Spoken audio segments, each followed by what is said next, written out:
열심히 지나가는 사람들로 가득한 대한민국 굴지의 대기업 SK그룹의 본사 앞입니다.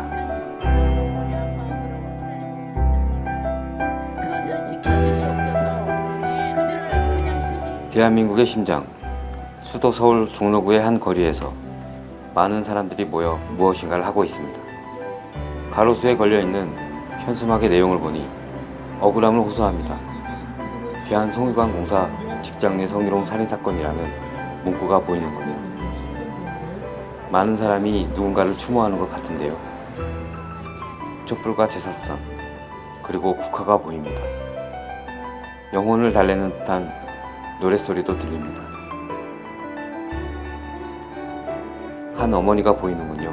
무엇인가에 지치고 힘겨워하는 모습입니다. 궁금해지는군요. 무슨 일이 있었길래 서울의 한복판에서 이렇게 많은 사람들이 모여 있을까요? 30일 날 월요일이었는데 그날 출근을 하고 집에 퇴근을 못한 거죠. 직장 상사가 여직원을 살해한 사건이 발생했었습니다. 눈에 넣어도 아프지 않은 딸. 그런 딸이 엄마의 곁을 떠난 지 벌써 9년이 다 돼갑니다. 하염없이 눈물을 쏟아대는 엄마.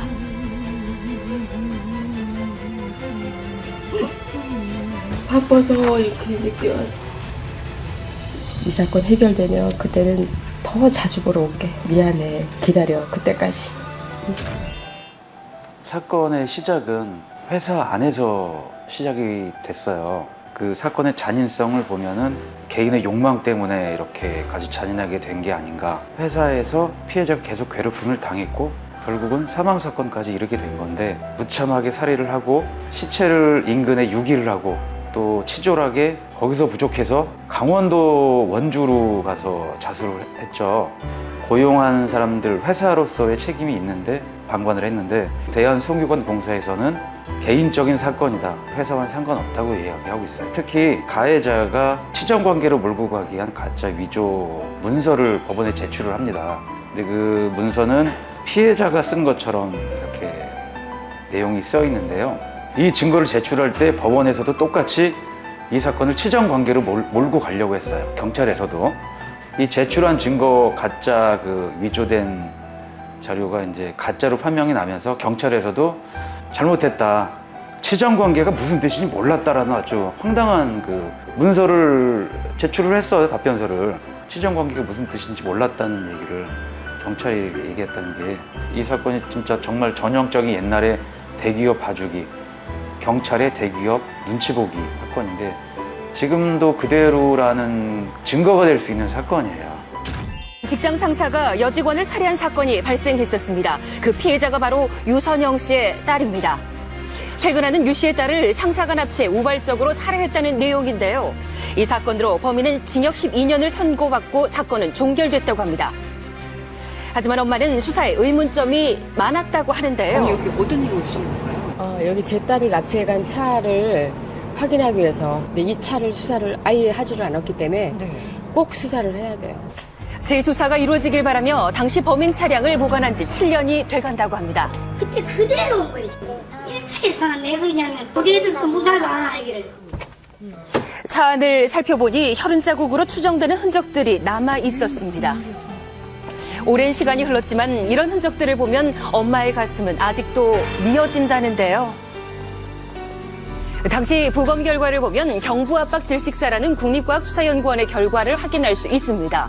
그러나 사진을 보면 피해자의 몸은 피와 멍으로 물들어 있다는데요. 전문가의 의견을 들어봤습니다. 사건이 구조적으로 있고 또한 이런 찰과상흔이 여러 개가 있는 걸로 봐서는 경부압박 질식사, 즉 목을 졸라 사망한 것은 분명한데요. 그 끈 졸음 이외에 손으로 졸랐을 가능성도 매우 높은 상처가 같이 공존하고 있습니다.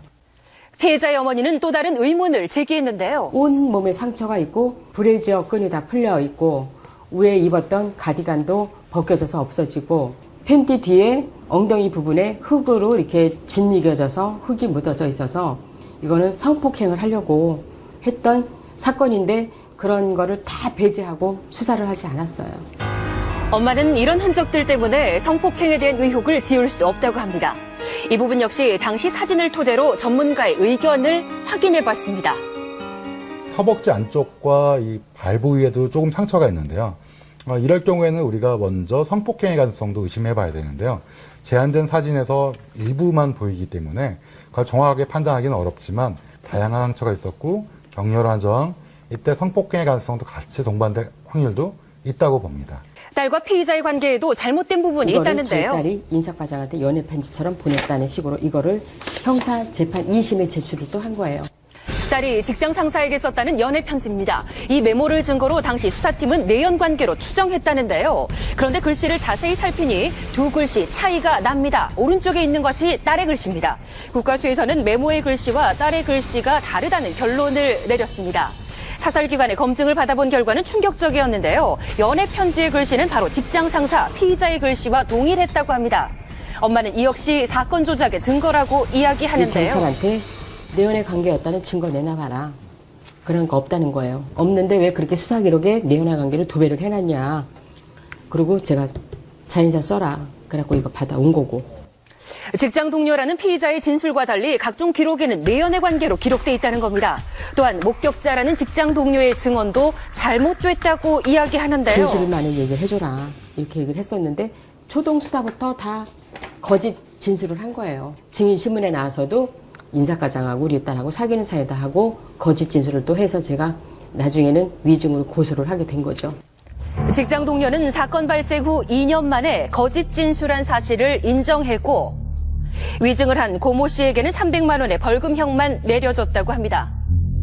피해자의 어머니와 함께 사건 담당 경찰서를 찾았는데요. 당시 사건 담당 팀장을 만날 수 있었습니다. 아, 저는 한 말이 없어요. 궁금한 거 여쭤봤으면 대답을 해주셔야죠. 아, 저는 전혀 다 들었어요. 내연 관계라고 하셨던 건 어떤 증거 때문에 그러셨던 거예요? 아, 저는 아무 말을 안 해요. 조금이라도 미안하지 않으세요? 안 미안하세요? 다른 업무를 간다며 급하게 자리를 피하는 모습이었습니다. 결국 어머니는 아무런 변명도 사과도 들을 수가 없었습니다. 피눈물을 흘리면서 제 딸 명예 회복되기만을 바라는 마음으로 지금까지 이렇게 포기를 안 하고 지금까지 온 거죠. SK이노베이션은 모두가 행복한 세상을 위해 기업의 사회적 책임을 다하고 있습니다. 지속 가능한 내일의 가치를 공유하여 진정한 의미의 고객 행복을 실현합니다. 그것이 바로 혁신이며 우리의 사명이기 때문입니다.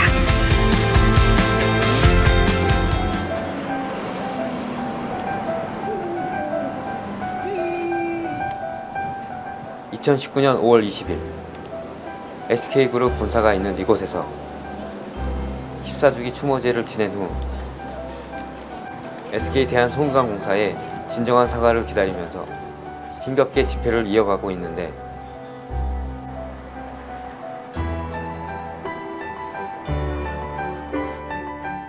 지나온 14년 동안 그랬던 것처럼 몇 달 동안 많은 일이 일어나고 있다.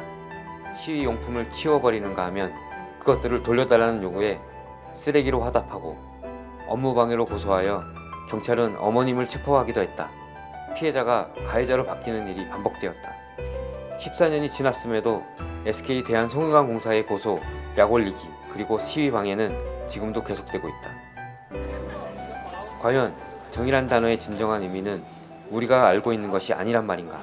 사과하고 용서를 비는 것이 그리 어려운 일인가? 바라건대 파렴치한 살인기업 SK 대한송유관공사는 유가족에게 정중히 사죄하고 책임을 다하라.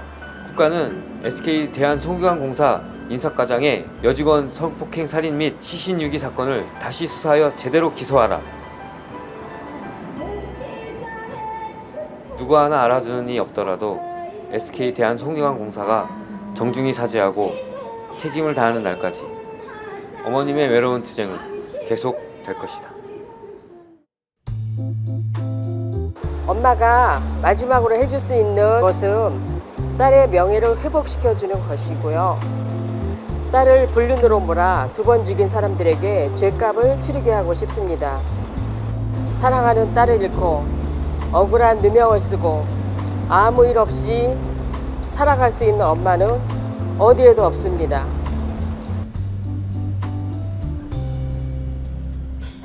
이 작은 몸으로 저항과 투쟁을 할 것입니다. 그리고 반드시 원하는 것을 얻어내고야 말겠습니다. 왜냐하면 나는 엄마니까요.